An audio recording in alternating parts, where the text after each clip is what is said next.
Bago ang lahat, sumama na rin si Kevin Durant sa recruitment kay LeBron pero hindi sa kanyang team kundi mas pinabura ni KD na pumunta si LeBron sa East kumpara sa West. Malamang susunod na rin si KD dahil meron kasi ngayon trade proposal para kay Kevin Durant papuntang Pistons kasama din doon ang Bucks.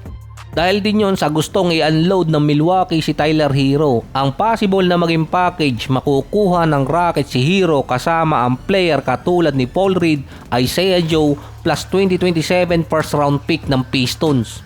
Makukuha naman ng Milwaukee si Duncan Robinson, Ron Holland at 2029 first round pick ng Pistons din. Saka mapupunta si Kevin Durant dito sa Detroit. Meron kasing sapat na draft picks mapa first round or second round yung Detroit. Major upgrade agad yon sa Pistons kung makukuha nila si Kevin Durant. Ang tanong lang kung gusto ng Rockets na kunin si Tyler Hero. Notorious siyang player ngayon. Marami mga player ngayon at coaches ang ayaw kay Hero dahil nga sa naging ugali niya. Andun din sa Rockets yung best friend ni Hero na ibinalibag siya dati, si Amen Thompson. Nag-uumpisa na kasi ulit lumabas ngayon si Kevin Durant na binaback-upan din ng iba mga write-ups na better i-trade si KD kesa i-retain sa Houston. Kaso sayang naman dahil babalik na si Van Fleet tapos meron ng Marcus Smart at Bogdanovic. Nag-upgrade yung Houston. Ang problema lang di umano kay KD, makati yung kamay sa pagtutweet. Hindi naman ganong kadesperado ang Rockets na i-trade ngayon. Malamang kalagitnaan pa ng season kung sakaling hindi pa rin maging okay yung chemistry niya sa team.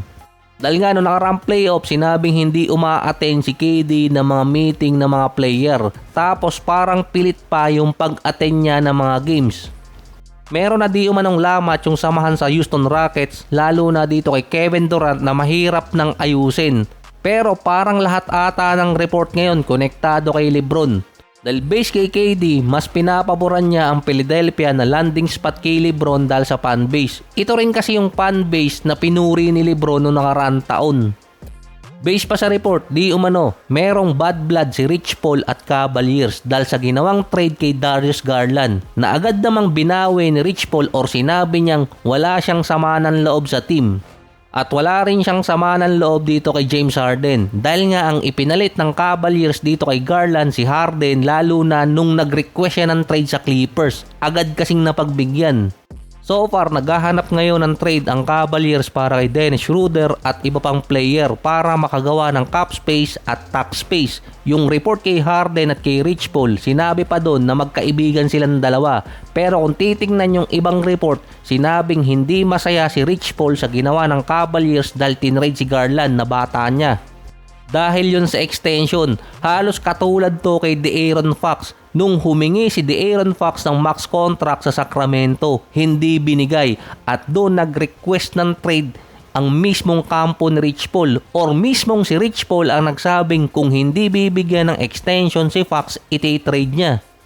Kaya napunta si De'Aaron Fox sa San Antonio na halos bargain trade lang din at ganun din yung nangyari kay Darius Garland. Eligible na rin kasi makapirma ng max contract sana si Garland kaso nawala yung pagkakataon dahil nga na-trade siya. Hindi na siya pwede sa supermax contract. Naging apektado yon dahil sa request ni Harden dati na matrade papuntang Cavaliers. Ngayon, hindi pa alam kung bibigyan si Garland ng contract extension sa Clippers. Pero meron pa naman kasi siyang 2 taong natitira. So far, eligible lang si Garland sa 3 years at wala naman siyang player option. In papers, nasa Cavaliers si Harden kahit wala siyang kontrata. Willing bumalik si Harden sa Cleveland at magkaroon ng pay cut. Pero kailangan munang mauna ni LeBron at saka magkaroon ng another trade ang Cleveland para makapag-clear ng tax space. Hindi pa alam kung pumirma si LeBron sa Cleveland kung pababalikin si Harden. Wala naman di umanong issue si LeBron at si Harden, magkaibigan din yung dalawa pero ang question doon kung magiging okay silang magkasama. Parang magiging Luka at LeBron lang din ang setup, parehong issue sa defense.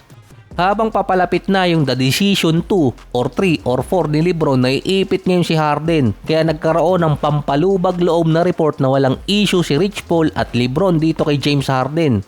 Base pa doon, si Harden nagpalubag loob na rin na pwede niyang baguhin yung terms ng contract niya ayon kay Sham. In papers, 30 million kada taon ang pwedeng kunin ni Harden. Pero dapat ibaba niya pa yon para ma-assign si LeBron at kailangan magpakawala ng players ng Cleveland.